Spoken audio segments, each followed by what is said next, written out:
Hello guys, welcome to my channel. दोस्तों, आज फिर से हम एक नया वीडियो लेकर आए हैं और आज का वीडियो काफ़ी इम्पोर्टेंट है और आशा करता हूँ वो काफ़ी अच्छा भी लगेगा, क्योंकि आज हम लोग एक भारत, जो हम जिस देश में हम लोग रहते हैं, जो हमारा भारतवर्ष है, जो हमारा भारत देश है, उसके बारे में हम लोग जानकारी एकत्रित करने वाले हैं। और आज से हमारा ये डेली का जो वीडियो आएगा वो इसी से रिलेटेड आएगा। ठीक है, तो जैसा हम लोग जानते हैं कि हम लोग जिस देश में रहते हैं उसको भारत कहा जाता है हिंदी में, और इंग्लिश में इंडिया कहा जाता है। लेकिन हम इसके संपूर्ण पूरे भारतवर्ष को उत्तर में हिमालय से लेकर के दक्षिण में समुद्र तक, इस पूरे संपूर्ण उपमहाद्वीप को, इस संपूर्ण पूरे भूभाग को भारतवर्ष कहा जाता है।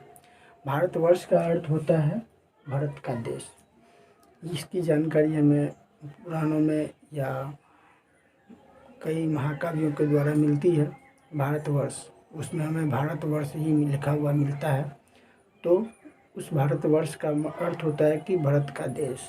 ठीक है, और ये पूरा जो उपमहाद्वीप है उसके अंदर, उसके अंदर में रहने वाले सारे निवासियों को भारतीय कहा जाता है। क्या कहा जाता है दोस्तों? भारतीय।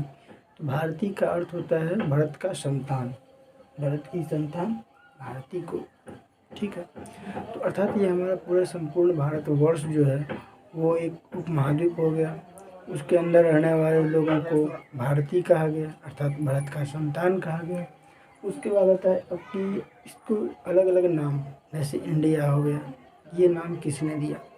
तो जैसा कि हम लोग इतिहास में पढ़ेंगे आगे तो आएगा कि जो यूनानी आए थे, जो कि विदेशी थे, उनके द्वारा ही इसको इंडिया नाम दिया गया, ना कि हमारे भारतीय कोई भी, भारतवर्ष के कोई भी मूल निवासियों ने इसको इंडिया का नाम नहीं दिया था, बल्कि अलग अलग जो विदेशी आए थे उन लोगों ने इसको इंडिया का नाम दिया।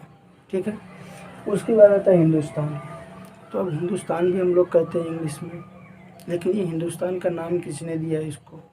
वैसे तो इसका नाम पुराणों में, महाकाव्यों में, अलग अलग ग्रंथों में भारतवर्ष ही लिखा हुआ मिलता है। तो ये जो हम लोगों को हिंदुस्तान मिलता है वो भी हम लोगों ने अपने खुद से नाम नहीं दिया है। ये हमारे भारतवर्ष के कोई भी इतिहासकारों ने नाम नहीं दिया है, बल्कि ये नाम हमारे मध्यकालीन इतिहासकारों द्वारा दिया गया है। ठीक है, ये हमारा यानी भारतवर्ष ही हमारे देश का पुराना नाम है, और उसके अलावा जितने भी नाम हैं वो अलग अलग विदेशियों के द्वारा या फिर अलग अलग देश के लोगों के द्वारा दिया गया नाम है। ठीक है, उसके बाद आता है अब ये पूरा तो इतिहास है। अब यदि हम इसको एक तरफ से पढ़ना शुरू करें तो हमें काफ़ी ज़्यादा दिक्कतें आने लगेगी, या इसके बारे में यदि हम जानकारी एकत्रित करें तो भी काफ़ी दिक्कतें आने वाली है। और साथ ही साथ इतिहास के जो इतिहासकार हैं, जो इसके बारे में जानकारियाँ एकत्रित करते हैं, उनको भी काफ़ी ज़्यादा दिक्कतें आने वाली हैं। तो उन दिक्कतों को सामना करने के लिए, उन दिक्कतों के समाधान के लिए उन लोगों ने क्या किया, तो इस पूरे इतिहास को 3 भागों में बांट दिया। ठीक है, एक आया सबसे पहले प्राचीन भारत, उसके बाद मध्यकालीन भारत और फिर आधुनिक भारत। अब प्राचीन भारत, उस भारत को कहा गया जिस टाइम पर वेद लिखा गया, जितने सब वेद सब लिखे गए, जिस टाइम पर कागज़ की खोज नहीं हुई थी, पत्थरों का पर लिखा जाया करता था, लोहे का खोज नहीं हुआ था, तो उस समय को प्राचीन भारत।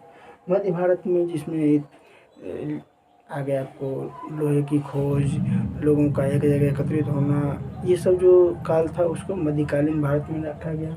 और आधुनिक भारत में जितने हम लोगों को अभी जानकारियाँ मिलती है, लिखित जानकारियाँ, या फिर जिसके द्वारा हमें,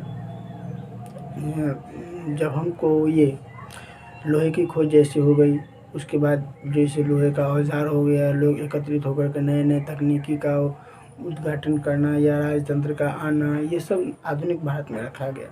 ठीक है, तो अब हम जैसे धीरे धीरे सबसे पहले प्राचीन भारत क्लियर करेंगे, उसके बाद मध्यकालीन भारत क्लियर करेंगे, उसके बाद आधुनिक भारत पर आएंगे। तो यानी अब हमारा जो वीडियो आने वाला है वो इसी सीरीज़ में आने वाला है। ठीक है, तो यदि आप लोगों को इस तरह का इतिहास से रिलेटेड कोई जानकारी लेना हो, और लेना ही चाहिए हम लोग, क्योंकि भारत में रहते हैं तो हमें तो यहाँ की जानकारी रखना ज़रूरी ही है। तो ऐसे ही कंटेंट के लिए आप लोग ज़रूर सब्सक्राइब कीजिए, लाइक कमेंट शेयर ज़रूर कीजिए, दोस्तों के साथ शेयर ज़रूर कीजिए, उनको ज़रूर बताइए ताकि उनको भी यदि इस तरह का वीडियो चाहिए तो वो भी मिल जाए उनको। और सब्सक्राइब करके बेल आइकन प्रेस कीजिए।